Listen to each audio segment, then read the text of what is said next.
Thank you, Linda. So thanks to Linda, thanks to Leadership Global. So you all, I know you're members or thinking about being members. We are members, and we have gotten just a tremendous amount out of it. I mean, we really love connecting with women and sharing what we know. Nicole and I have been business partners for 20 years.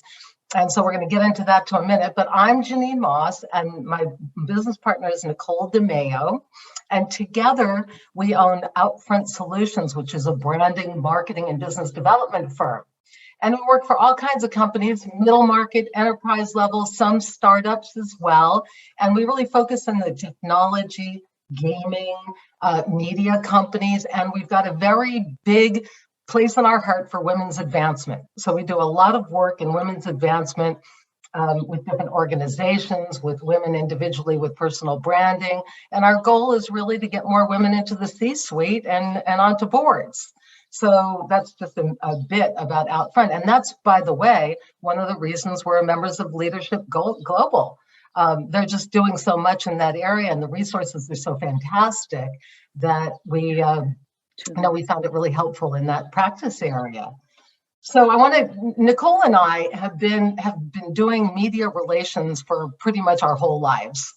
We both Nicole started in an agency where she was working with Steve Jobs. And if that wasn't hard, I don't know what is.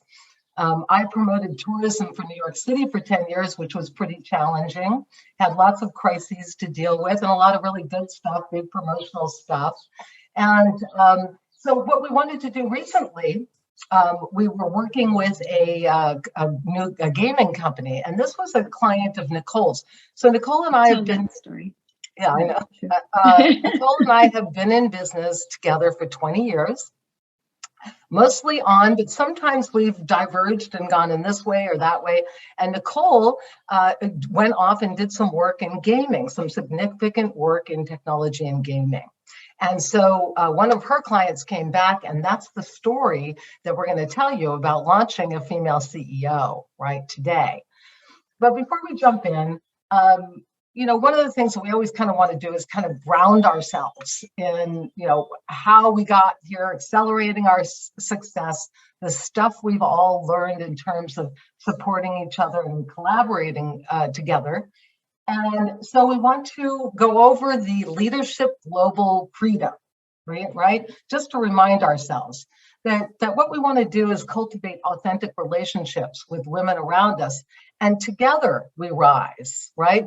Rising tide floats all boats.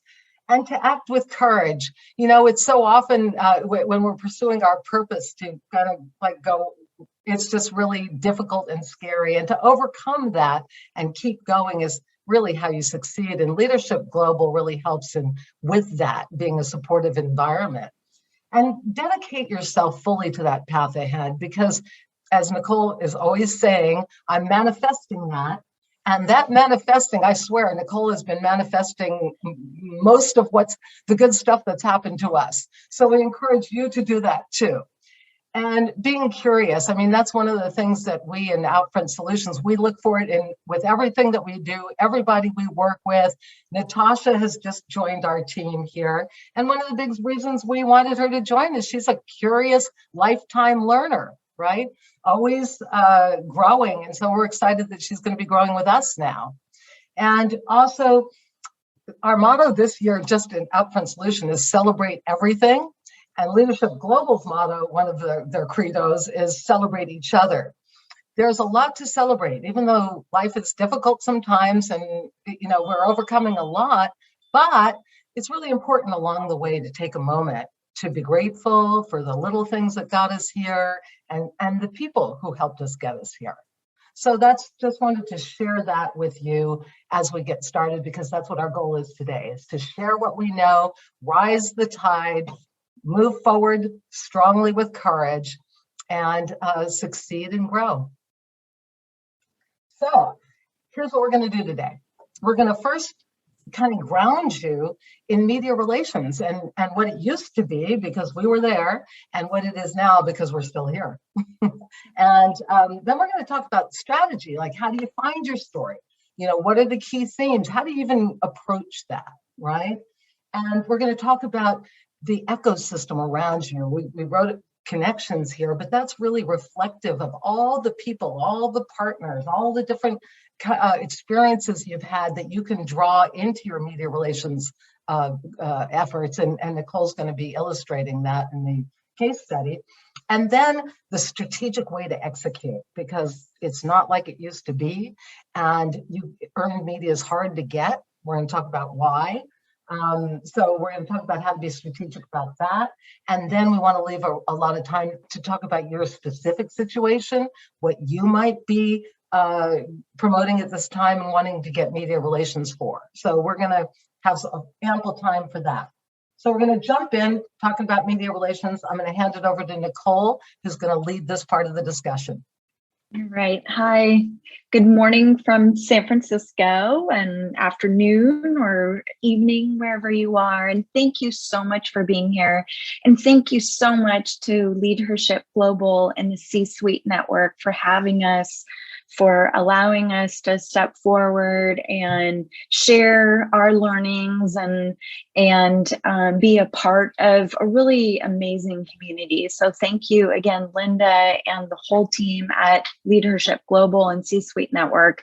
It's really wonderful to have this platform and community to connect with. And to the point of community, we are here to stay in touch, to collaborate with whatever it is that you're working on. So even outside of this topic today, which is public relations, communications, media relations, if there's anything you'd like to stay in touch on related to marketing and marketing strategy, that's our core expertise. And Natasha from our team will share our websites and LinkedIn if you want to stay in touch with us that way. So let's dive into media relations. This is something that we've been doing for over 25 years. So this is a discipline that has been really close to my heart. Personally, I got my start at Ogilvy and Mather Public Relations really a long time ago. That was in the 90s.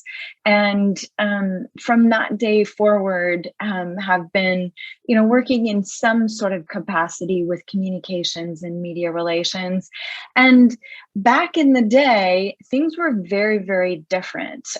When we were executing on media relations in the way that it used to be, and even not so long ago, is, there were very few channels. We would literally, even in the precursor to the internet, we would mail press kits and send them to journalists via snail mail and in a nicely produced folder with images and whatnot, and then just pick up the phone and start calling journalists to, see if we could garner a story. So that was a really different time. And even not too long ago, the way that media relations has been conducted is that maybe you'll find or follow a journalist and have their contact information, and you just send out your press release and cross your fingers. That's what we mean by the spray and pray methodology. And that really used to be the case. You would create the biggest press list you possibly could, and either mail it, certainly call, and also, and follow up with email. The story ideas were more generic in the past.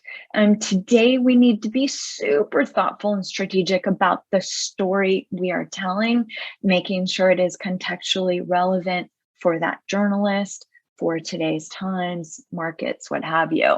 So that was in the past. And now, we have so many different channels for communicating with our audiences. So we're always at the beginning, and we'll get into this in strategy, thinking about what are the objectives that we're trying to achieve. Who is it that really most needs to receive our message, and what is that desired action? what are we really trying to drive people to do or to understand about our organizations or products or what have you? So now we have all these different channels and audiences that we're serving. Now it's critically important to do surgical targeting. And so that is doing your research, really knowing what media are out there that would be the best to help tell your story and for what reasons. And so it's really important to do a ton of research and have a very targeted and bespoke press list that even has links to the latest articles that that journalist has written, and so you are very well versed and read up on how and why a particular member of the media might be interested in what you're doing. So that's really important to surgically target the media and the different audiences you're reaching out to.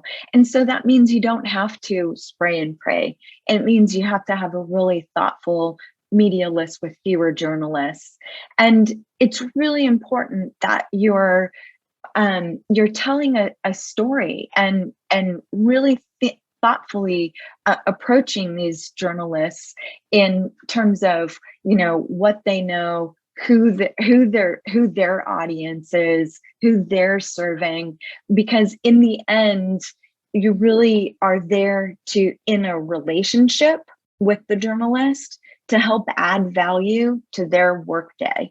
And so every time we engage with a journalist, we consider the fact that we're trying to make their day and their job easier. So we know the audiences they serve, the channels that they're broadcasting on, all of that. And so therefore, what we're doing is very bespoke and strategically targeted. And I just want to add that on the story writing point, we do a lot of contributed articles now. Back in the day, it was very hard to contribute a whole article to a publication and have them run it just the way you did. But today, because the newsrooms have been reduced so drastically, as there's so few journalists, if you've got a really well-written article, there's ways to get those articles published in all kinds of different forums, whether it's associations, trade journals, different ways. So we do that a lot. Also, you can be a contributor yourself to some publications, ones like Entrepreneur, Rolling Stone, Fast Company. They will vet you to see that you're a good writer, that you have something to say. They'll give you guidelines, but you're able to often sign up as a contributor, and that's a great platform for you to tell your story. Yeah. Just move on to strategy.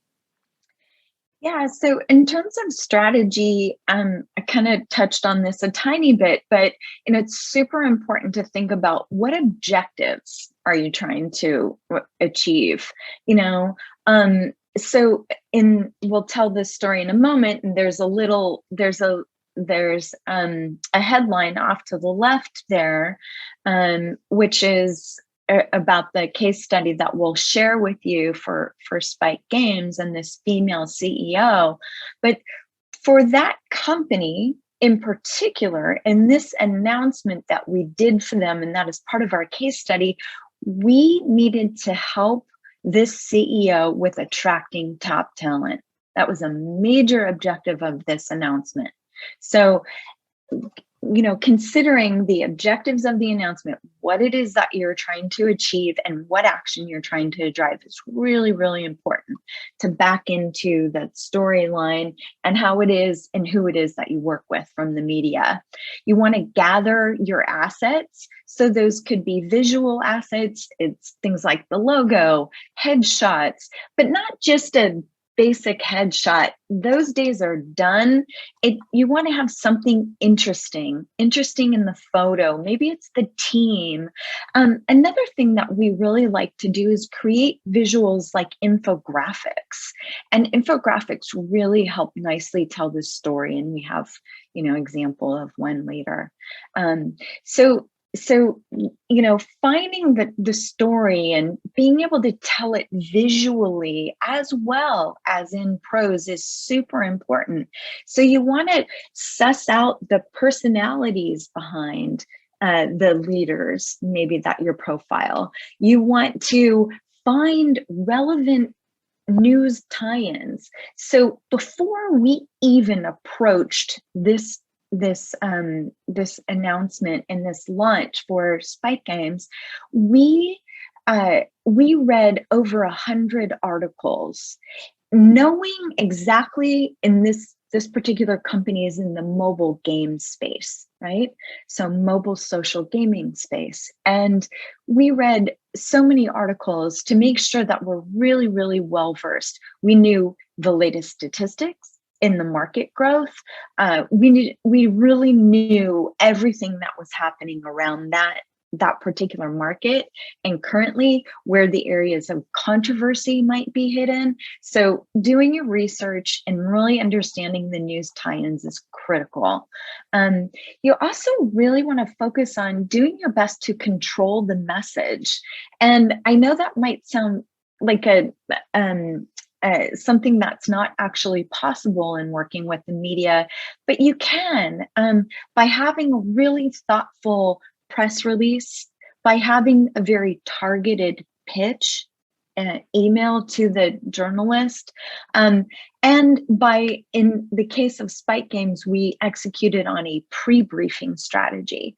And so that means that we worked with the media in advance of the news and allowed the media to release the news at the same time. And that's, pre-briefing under embargo. So we had an embargo time of January 17th at 8 a.m. Pacific time. And the journalists who we pre-briefed, we would ask them to honor our embargo, and then we were allowed them to release their news at the same time. So that's one aspect of control. The rest is on the content and just making sure that you're ready with additional quotes that are outside of the press release, statistics that are outside of the press release, so you can really help steer and guide that news in the direction that you'd like it to go in. And so you're thinking about, what is it that people don't know? What is it that's actually going to be interesting and educational that you can provide in the press release? So one of the things that we're doing now that we didn't used to do is, when we write a press release, we write it as if it was an article almost in and of itself, right? Because we are using wire services. And when the wire services send out your press release, a lot of times it could be picked up by news media outlets, but it appears as if it's an article in and of itself. So it's super important that you write that release as if it can stand on its own for the range of audiences that you're really trying to attract. And so in that, you want to have a bit of emotional connection. You want to have your key messages, and ding, ding, ding, for this particular case study as well, in everything we do, we are looking for firsts, onlys, and bests. So what is this? Maybe where is this the first of or the only of? And we'll get into it in the case study, but we found that we could position this funding round as the largest in history for a female CEO in the gaming industry. And we actually even went back and negotiated with the VCs to ask them if they could allow us to call the round a seed round, because it was so early. And they said, we worked it through, and they said, absolutely. So we found some onlys where it could be record breaking. And so we went for it and we called it record breaking. We did our research to make sure it was the case, and we put ourselves out there and the company that we represented in a very bold and fresh way with some record breaking first, onlys, and bests. And so I just want to underscore the controlling the message part that Nicole talked about. So in the paying attention to those 100 articles, right? What you're looking for is, yes, statistics, but also trends and how your news intersects with those trends. That'll give you keys to telling a new story. If you're not giving new information in your release or your article, nobody's going to pick it up, right? Because that's not news, right? So you have to find the news, and that's the hard part. The other thing that you'll discover in that research is the downsides. What are the things that are hot buttons that might be negative? Because you want to be prepared with your story. You might not put it in the release, but once this news starts rolling and people are calling for interviews, you want to have answers for the stuff that might not be the kind of things that you want to surface. Also, by working in advance with the media, as Nicole was talking about, embargoing. Well, we're going to give you the story, but you can't release it for a week. You're working with the media and you're finding out what they're really interested in. So you're able to tweak your release, you're able to tweak your pitching materials, which is also an art, which Nicole's going to tell you more about. And also, you're going to look at competitors. Who's talking in this space and what are they saying? Because you're going to have to position yourself in all of those contexts with the news in order to get covered, right? Strategically. Yep. Okay. So, in this, we're just recommending that, you're never making an announcement in a vacuum. You're always doing this in the context of leveraging across the marketing mix, right? And so when you are making an announcement, you have content and a platform to share across every possible network you have, right? And so that's your personal networks, partners of the firm's networks, colleagues.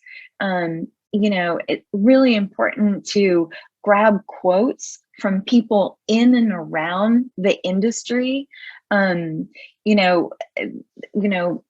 Professional service providers. In the case of Spike Games, we connected and with women's networks.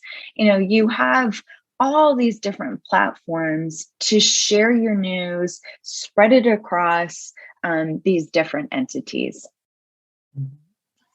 And what I will add about that is that, for example, we did something on thought leadership, right? We did a webinar a while back.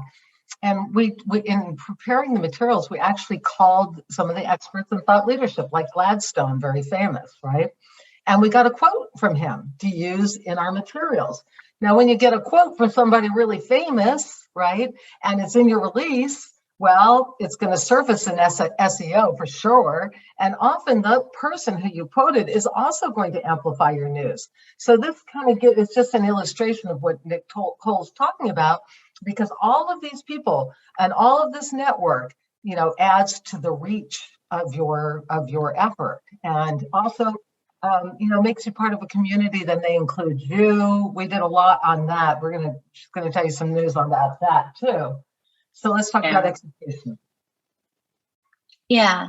So, I think we touched on a fair amount of these things. In the case of Spike Games, we really pulled together and focused on, what are the goals here? What is it that we need to communicate visually about this news? And in the case of Spike Games, we were sharing the news of a female CEO breaking records, and also in the mobile gaming space breaking records. We also, because the goal and objective was to attract top talent, we decided, and this company had never been announced before. This is the very first time we went out to announce this company. So the previous founders we had worked with when they built Peak Games, and that was also out of Turkey. And that was during a time when no one understood that there was great technology and games coming out of Turkey. And eventually, years later, Peak Games sold to Zynga for $1.8 billion. So we got to work with them in the very first 5 years of their life cycle, putting them on the global map. So that is why the CEO, Rena, came back and just before Thanksgiving said, all right, Nicole, let's get the band back together again. And we would like your help in really, executing on our news and also leading us through our brand platform messaging go-to-market strategy. So we jumped in and we pulled together these data points and firsts and really, really thought hard about the timing. And in this particular situation, we had a deadline because when a company receives funding, that becomes public knowledge and journalists can find that information. And so we wanted to be in control of the news. So we needed to make the announcement. And we made a really scary decision. We decided to pre-brief journalists and make the announcement on Martin Luther King's day.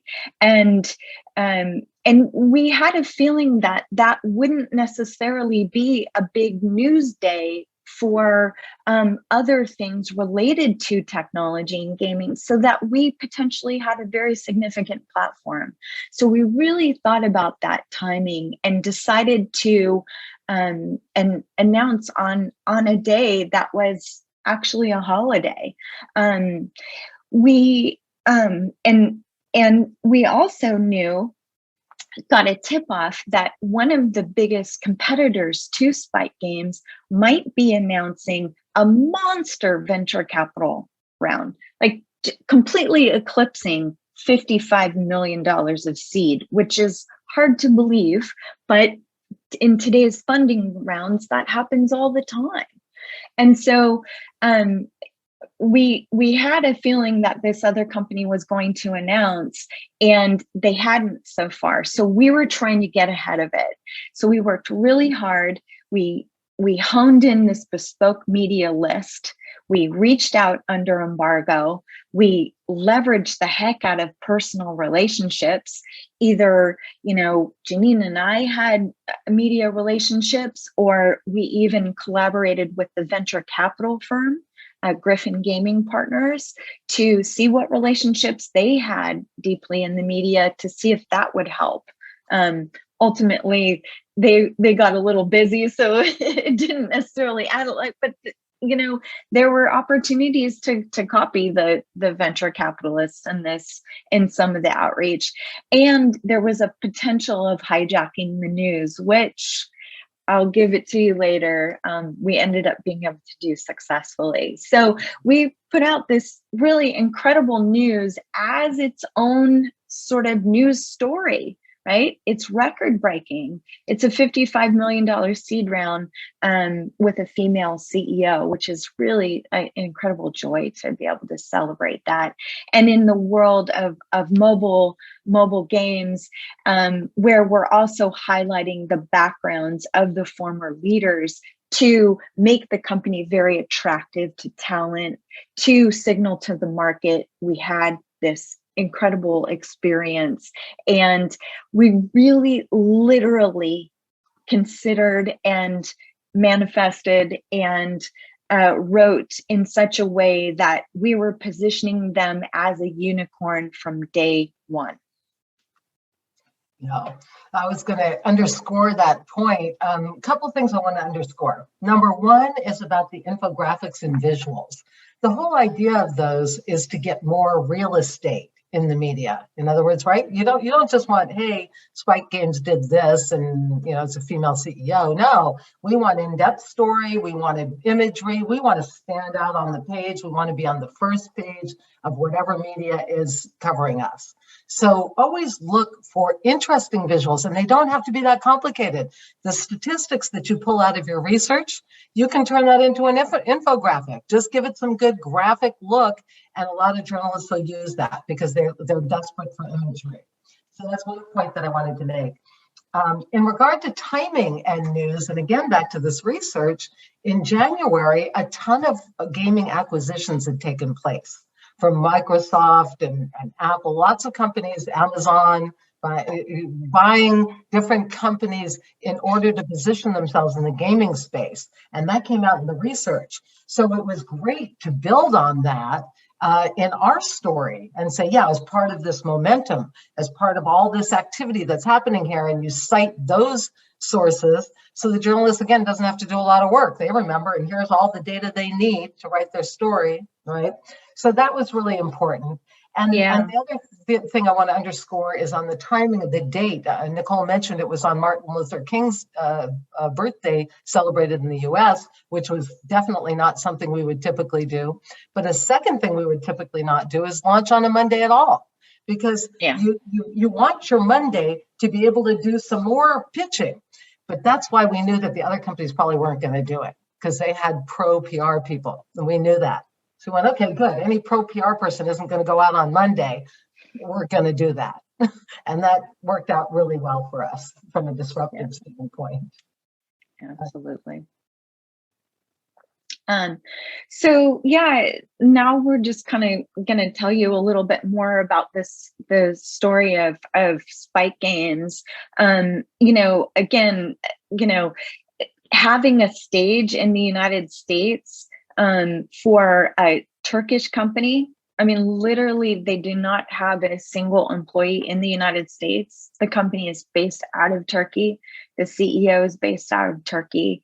And, this was announcing a seed round for social mobile gaming. So typically, you wouldn't necessarily see the incredible assets and stories that were here.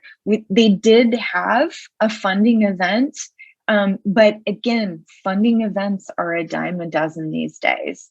And so we really had to dig into the market statistics, what's trending. As Jeanine mentioned, the gaming industry was just starting to have a bit of a stage. So Take-Two did an acquisition of Zynga, and so people were somewhat noticing what was going on in gaming at that time, even more so now that the Microsoft Blizzard, acquisitions happening, Activision and whatnot. But really, taking hold of this news and telling the story was, where a lot of the craftsmanship came to. And if we could go to the next slide. Okay, good. There we go. Yeah. So punchline here, it worked. All these things that we've been telling you about worked really, really well. We ended up, the press release was picked up, we put it out via Business Wire, and that was picked up so massively and syndicated that even Reuters picked up the press release, and therefore the news got into small town newspapers via the Reuters syndicate.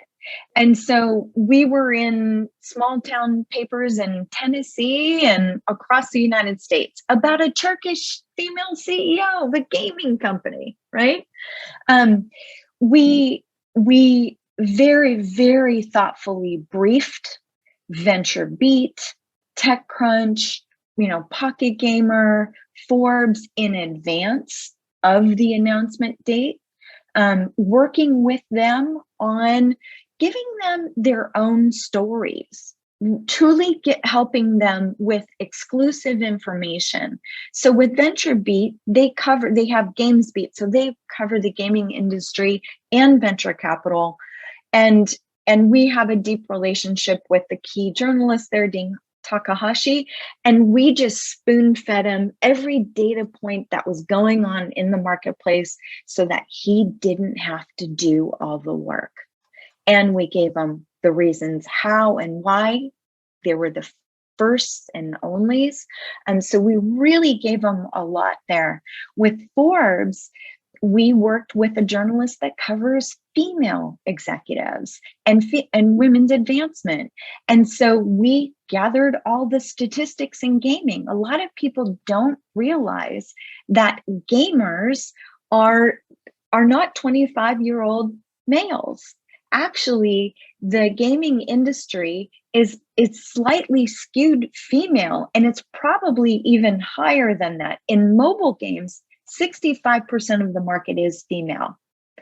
Across gaming completely, women are 50-50, sometimes skewed female. And that's only because a lot of times when women play the more hardcore games and Fortnites and whatnot, they create a male persona because they don't want to necessarily be seen as a woman playing the game.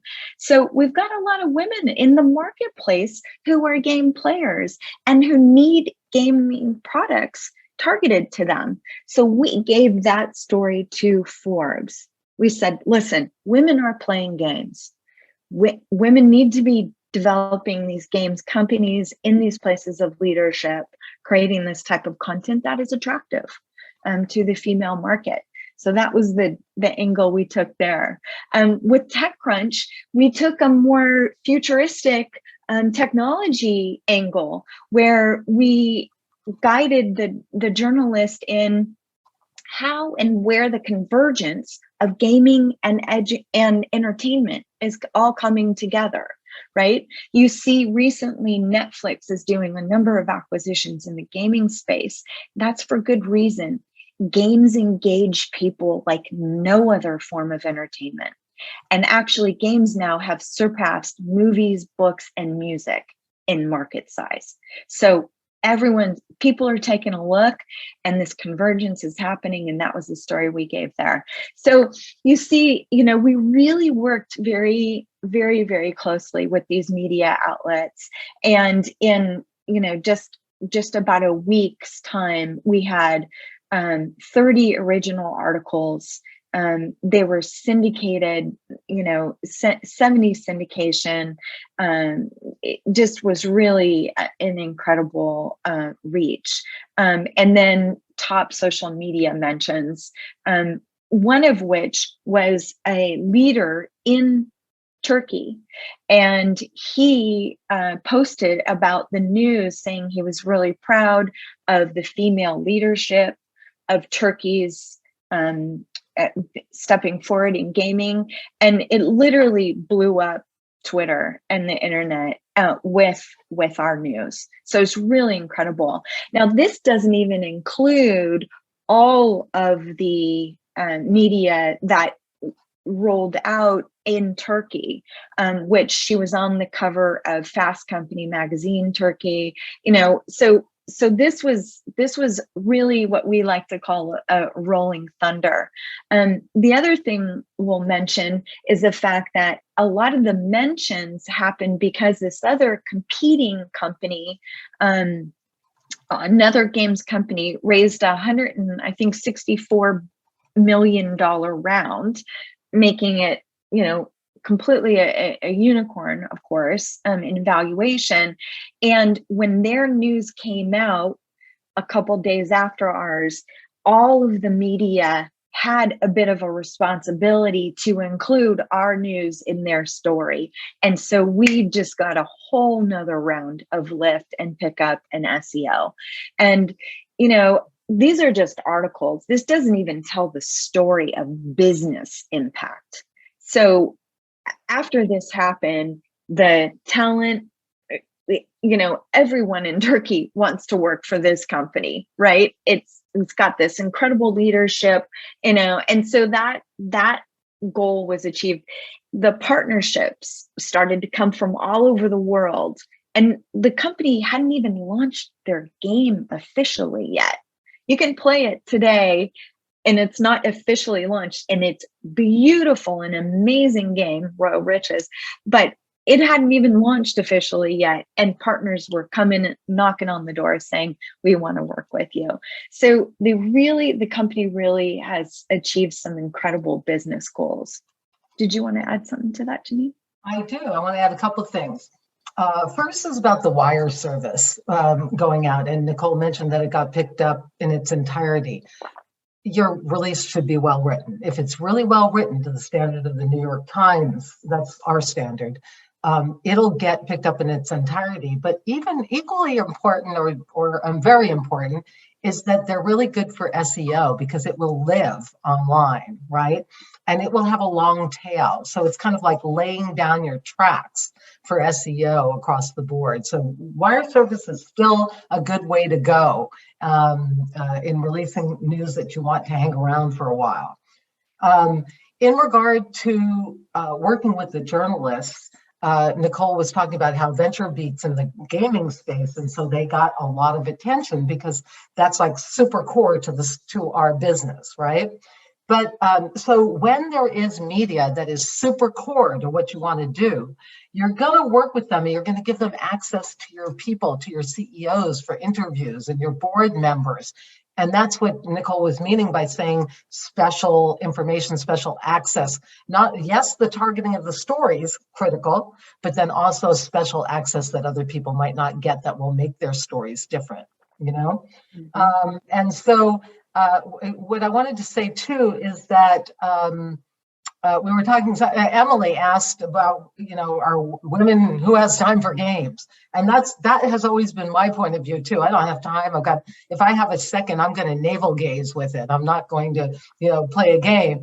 But turns out that the 65% of females in social mobile gaming is a global phenomenon. And it's largely women, when you're at the doctor's office, you're on the train, it's in between stuff. People are using it to kind of chill out. And Nicole and I have invited a lot of our clients who are female to play Royal Riches, which is the name of the game, with us. And they're on there right now. I mean, I wake up in the morning and not just women. Yeah. It's not just for women, but I'm just telling the story about the women that I have invited. Yeah. And those women, I wake up in the morning and I find that they've attacked my town, they've built up their town, they've stolen my loot. And, I'll go on for 5 minutes while I'm having my coffee and I'll go back and I'll attack them. And it's kind of fun. It's a kind of fun thing. And here's what I wanted to say about the women's thing that's really important, which is the idea of inclusion. I'm pretty sure everybody on this call understands why women are important in business, and you've probably all seen the statistics about how women's inclusion is increasing the bottom line for companies across the board, right? There's a lot of stats on it from McKinsey, Deloitte, et cetera. But so in gaming, what does that mean? If you don't have a woman who's helping to develop the game mechanics, the AI, how do you know what women are going to do? How do you know what women are going to care about? You won't know. So it's really important. And it's not just women, it's all different types of inclusion. It's geographic, it's demographic. And so the gaming industry has really gotten onto this, and they see the phenomenal rise in women gamers. And so more and more women are now coming into it. As you probably know, there weren't a lot of women in engineering.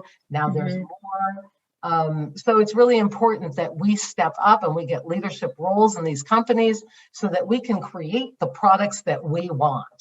The products and services. Yeah, absolutely. Jeanine, could we go to the next slide? And then I want to definitely get to questions right away. So this is just a subset of the results that we achieved. The press release, as we mentioned, was picked up by a number of these outlets, Yahoo Finance, Bloomberg, what have you. And then we had the original articles across these other outlets. And that's just, again, a very small subset of who picked up the news. In the next slide, shows the global reach. And, you know, it was kind of unprecedented in terms of what the views and the pickup of the press release, that therefore, again, illustrating the importance of how that needs to be very well written, like an article, etc. One of the things that you see here is Griffin Gaming Partners. That's the venture capital firm that invested in this company. And to your question, I think it was Linda who asked, you know, how is it that a company like this got a valuation of $50 million? Well, it was based on the leadership team having been at Peak Games, Zynga, and Riot Games, and all of them had grown the business to having $1 billion game products, right? And $1 billion exits. And so it's really was based on not only that team, but then Griffin went in and looked at the game mechanics in the games. And actually, one of the beautiful things that resulted from this is now Griffin Gaming Partners is our client, the venture capital firm. They were very impressed with the work that we did for Spike Games. And so last week, we just announced the Griffin Gaming Partners Fund 2, which is $1 billion that they have under money management. And they know gaming like no other venture capitalists. And so they were able to look at the game, the very first product, even before it was launched, to know that that also looks like it's going to be a winning property. They have the right leadership and set up, and they know that the categories and the monetization and things like that will drive this to being $1 billion product. And a lot of people don't realize that even mobile games become $1 billion products because of how people, you know, monetize in the games. So, you know, it was really incredible to have 100% positive articles. This was all based on, you know, a third-party rating system of a Business Wire and whatnot. Forbes had the largest reach, and Rena, the CEO, was brought up in 97% of the articles, Griffin in 98, and Spike Games was 94%. So really, really incredible reach in the United States, China, Germany, and Turkey. So the major markets where we really wanted to get the best reach.